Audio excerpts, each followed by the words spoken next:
جی السلام علیکم ناظرین، مانسہرہ نیوز کے خصوصی پروگرام میں ہم تمام ناظرین کو ویلکم کرتے ہیں۔ آج ہمارے ساتھ ساجد تنوری صاحب موجود ہیں جو تحصیل مانسہرہ سے میئر کے امیدوار ہیں۔ ہم ان کو اپنے مانسہرہ نیوز کے اسٹوڈیو میں ویلکم کرتے ہیں۔ ساجد صاحب آپ کا شکریہ۔ تھینک یو جی مانسہرہ نیوز اور آپ کا جی thank you very much. Sajid صاحب سب سے پہلے آپ یہ بتائیے، آپ الیکشن لڑ رہے ہیں، اپنے ماضی اور ورک کے بارے میں بتائیں۔ تھینک یو ویری مچ جی۔ میرا جو بیک گراؤنڈ ہے وہ جی ڈیولپمنٹ سیکٹر کا ہے، کمیونٹی ڈیولپمنٹ سیکٹر کا ہے۔ تقریباً 25 سال جو ہیں وہ کمیونٹی ڈیولپمنٹ سیکٹر میں نے کام کیا نیشنل انٹرنیشنل آرگنائزیشن کے ساتھ۔ بالخصوص جو اگر دیکھیں آپ تو ہمارا تناول جو ہے اس میں کور ایشو جو تھا پانی کا تھا۔ آج ہماری ماں ہماری بیٹی جب سروں کے اوپر پانی لے کر آتی ہیں تو میں سمجھتا ہوں کہ یہ بہت بڑی شرم کی بات ہے۔ 1947 سے لے کر 2022 تک ہم پہنچ چکے ہیں، تو میرے خیال میں اگر آج بھی ہم اپنی ماں کے سر سے، بہن کے سر سے، بیٹی کے سر سے اگر ہم پانی کا برتن نہیں اتار سکے تو اس سے بڑی میں سمجھتا ہوں کہ اور ناکامی کچھ بھی نہیں ہے۔ تو اس حوالے سے ہم نے کافی جو پروجیکٹس الحمدللہ واش کے حوالے سے، ہم نے ہینڈ پمپ کے حوالے سے کافی یونین کونسل میں ہم نے لگائے تھے۔ دوسرا یہ تھا کہ اگر ہم کھرلا کے حوالے سے دیکھیں تو وہاں کے کور ایشو تھا سول ہاسپٹل کا۔ اب جو سول ہاسپٹل تھی اس کے اندر کچھ بھی نہیں تھا، ایون کہ وہاں پہ پانی نہیں تھا، ایون کہ وہاں پہ بجلی نہیں تھی۔ اور آپ کو خود پتہ ہے کہ جو ہمارا کھرلا ہاسپٹل ہے اس کو 3 جو یونین کونسل ہماری ہیں وہ لگتی ہیں، اور اس کے اوپر الحمدللہ وہاں پہ ہم نے پانی دیا سب سے پہلے، پھر اس کے بعد ہم نے وہاں پہ سولر سسٹم 5 kV کا دیا۔ ابھی وہاں پہ جو ہمارا جو پروگرام رہتے ہیں انشاءاللہ تعالیٰ وہ بھی مکمل ہو جائیں گے۔ اس میں یہ ہے کہ ہم نے وہاں پہ لیبارٹری کے حوالے سے، دوسرا ہمارا وہاں پہ ایکس رے پلانٹ کے حوالے سے، تیسرا ڈاکٹر کی رہائش کے حوالے سے، اور پھر باؤنڈری وال اور پھر ان کا جو رستہ ہے وہ ہم نے چینج کرنا ہے۔ تو اس حوالے سے ہم نے 2 چیزوں کے اوپر فوکس رکھا، ہیلتھ اور دوسرا جو ہمارا تھا کور ایشو پانی کا۔ جی پلیز۔ جی ساجد صاحب دوسرا سوال صحت کے حوالے سے ہی کریں گے۔ تناول میں مسلم لیگ نون کا دعویٰ ہے کہ انہوں نے 3500 کروڑ روپے کے ترقیاتی کام کروائے، یہ کھرلا کی ہسپتال ان سے کیسے رہ گئی؟ دیکھیے جی، آپ دیکھیں گے مانسہرہ سے ڈسٹرکٹ کی ہم بات کریں تو 103 جو ہمارے جو ہیلتھ پوائنٹ ہیں اس میں جو کھرلا ہاسپٹل کا جس طریقے سے میں نے تذکرہ کیا، اب دیکھیں جو وہاں پہ بجٹ انہوں نے خود ان کی اپنی سٹیٹمنٹ دیکھ لیں صفدر صاحب کی کہ میں نے 35 ارب لگائے ہیں، ٹھیک ہے۔ اب 35 ارب میں اگر کوئی ایک ڈسپینسری، کوئی ایک سول ہاسپٹل، کوئی ایک جو ہے وہ BHU، اس کے اوپر انہوں نے کام کیا، اور وہ یہ کہتے ہیں کہ جی فیڈرل سبجیکٹ ہے، پروونشنل تو گورنمنٹ انہیں کی رہی تھی نا، مطلب یہ تو نہیں تھا۔ تو اس حوالے سے ہیلتھ کے اوپر ان کی پروگرس 0، ایجوکیشن کے حوالے سے ان کی پروگرس 0، ٹورزم کے حوالے سے ان کی پروگرس 0۔ اسی طریقے سے جو ہمارے باقی جو اسٹریٹ ریپیمنٹس کے حوالے سے، یہ چلیں یہ تو چھوٹے پروجیکٹس آتے ہیں لوکل گورنمنٹ کے حوالے سے، تو جو 3500 کروڑ تھا وہ پھر کدھر لگا جی؟ جی یہ تو آپ بتائیں کہ وہ 3500 کروڑ روپے کدھر لگا ہے؟ میں بتا دیتا ہوں جی، اگر فور ایگزامپل ان کی جو اسٹرانس ہے وہ یہ کہہ رہے ہیں کہ جی ہم نے جو پیسہ لگایا ہم نے روڈ بنائے۔ اب میں آتا ہوں روڈوں کے اوپر۔ اب یہ جو کھرلا کی روڈ ہے، مدسیریاں والا روڈ آپ کے سامنے ہے، 7 سال تک اس روڈ کے اوپر یہ لوگ لگے رہے، کچا روڈ۔ ابھی آپ جائیں، آپ کیا سیڑھی کے اوپر جا سکتی ہے آپ کی گاڑی؟ بالکل نہیں۔ اس کے ساتھ جو دوسری روڈ لگتی ہے، اگر آپ وہ انہوں نے جو کچی بنائی اس کے اوپر ایک سابق صوبائی، ایک جو ہے وہ سابق MPA، ان کے ساتھ جو حادثہ ہوا تو عام جو پبلک ہے وہ تو انتہائی متاثر ہے، انتہائی نگفتہ بے حالت ہے۔ اب اگر ہم تناول کی جو ہماری 7 یونین کونسل کھرلا پڑھین ساؤنڈ میرا یہ، اور پھر اسی طریقے سے جو پچھلی ہماری یونین کونسل ہیں ان میں جتنے کچے روڈ ہیں آج جا کر ان کی حالت دیکھ لیں۔ اب کچے روڈوں میں کمیشن تھا، ابھی جو کینڈیڈیٹ ہیں وہ بھی اس کے سٹیک ہولڈر تھے، ایک MPA صاحب ہیں وہ بھی اس کے سٹیک ہولڈر تھے، جو بھی ان کے ساتھ انوالو تھا۔ تو کچے روڈ چونکہ اس کا نہ کوئی آڈٹ تھا، مرضی کا ٹائم تھا، تو انہوں نے 3500 کروڑ وہاں پہ لگایا جی، اس کے علاوہ تو انہوں نے کچھ نہیں کیا جی۔ جی سر آپ سے اگلا سوال کریں گے مسلم لیگ نون کے حوالے سے۔ عوامی فہم یہ رائے ہمیشہ سے رہی ہے کہ نون لیگ کا تناول میں ووٹ بینک موجود ہے، اور نون لیگ کیپٹن صاحب آئے اچھا ووٹ لے کے آئے، سجاد صاحب آئے انہوں نے بھاری ووٹ لیا۔ اب نون لیگ نے نسبتاً ایک انتہائی کمزور کینڈیڈیٹ کو میدان میں اتار دی ہے، اور سننے میں آیا ہے کہ تحریک لبیک نے اپنے پینلز مکمل کیے تناول سے، اور اپنے پینلز کے ساتھ میدان میں اتر رہی ہے۔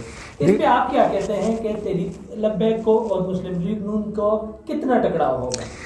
تھینک یو جی۔ اب دیکھیے جو ہماری بیس تھی، جو ہم نے اس کے اوپر کمٹمنٹ کی ہوئی تھی کہ ہم نے الیکشن کیسے لڑنا ہے، تو بیس ہم نے کیا کیا کہ نیچے جتنے بھی ہمارے پینلز ہیں، الحمدللہ یونین کونسل لسا کی 4 VCs ہیں، 16 کینڈیڈیٹ ہیں،